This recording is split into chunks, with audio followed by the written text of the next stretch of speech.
भयंकर अपराध बन गए हैं महाराज श्री, उनका निवारण कैसे हो? पहली बात तो है कि जो हमसे गलती हो गई उसकी पुनरावृत्ति ना हो। दूसरी बात है कि उस गलती को महापुरुषों से बता करके उनके अनुसार प्रायश्चित हो। अब एक गलती हो गई तो एक छोटी भी गलती होती है, एक बड़ी भी गलती होती है। और गलती हुई है या जानबूझ करके अपराध किया है, जैसे भ्रूण हत्या, गर्भ हत्या, ये गलती में नहीं आता, ये महज अपराधों में आता है। इसके लिए नहीं कि जाओ क्षमा, नहीं। तुम जानती हो ना, तुम्हारे शरीर में एक चींटी काटे तो कैसा लगता है, और गर्भस्थ शिशु का गर्भ में ही कत्ल करवा दिया, उसको नष्ट कर दिया, इससे बड़ा पाप तुम्हारे लिए क्या हो सकता है? अपना बच्चा बाहर आंगन में खेलता हो, कोई आके एक थप्पड़ मारे तो तुम्हें बर्दाश्त नहीं होगा, और अपने ही बच्चे को गर्भ में तुम कत्ल करवा करके भ्रूण हत्या, गर्भ हत्या आदि करवाओ। अब इसको अगर माना जाए कि ये गलती है तो इसे गलती नहीं कहते, इसे महत अपराध कहते हैं। अब ये ऐसे हैं कि फिर ये समय आने पर भयानक दंड देते हैं, ये किसी को रोके नहीं रुकते ये अपराध।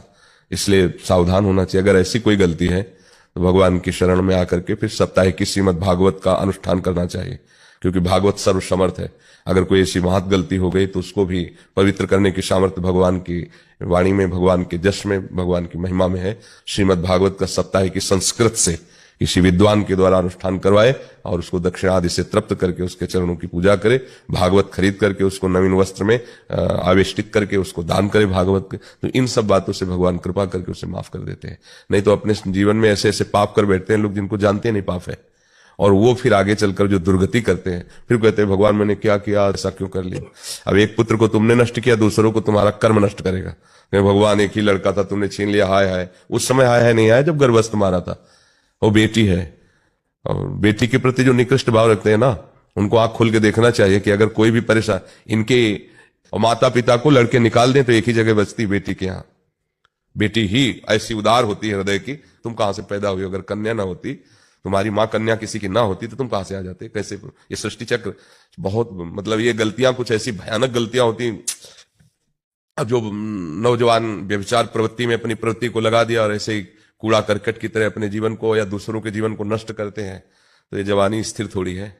आगे भले कोई नहीं जाना, कोई सरकारी दंड नहीं मिला, लेकिन वो कर्म जब हरा भरा होकर अपना रूप लेगा तो तुम्हारे पुरखा भी नरक चले जाएंगे, तुम क्या चीज हो। कर्म ऐसा होता है, वो खुद तुम्हारे पर ऐसा शासन करेगा, तुम चिल्ला के बोलोगे कि हमने पाप कर्म ये किया था भाई, उसी का मुझे दंड मिल रहा है। अभी ब्याज है, दंड तो वहां मिलेगा जाके।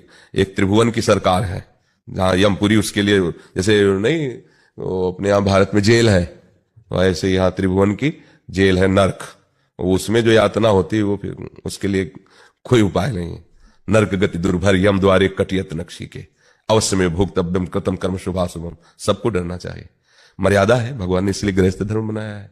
बच्ची हो या बच्चा हो, यदि आप उसे प्यार से पालते हैं तो दोनों तुम्हारे को सुख देने के लिए ही है। अगर हम तो देखते हैं कि जैसे धर्म से चला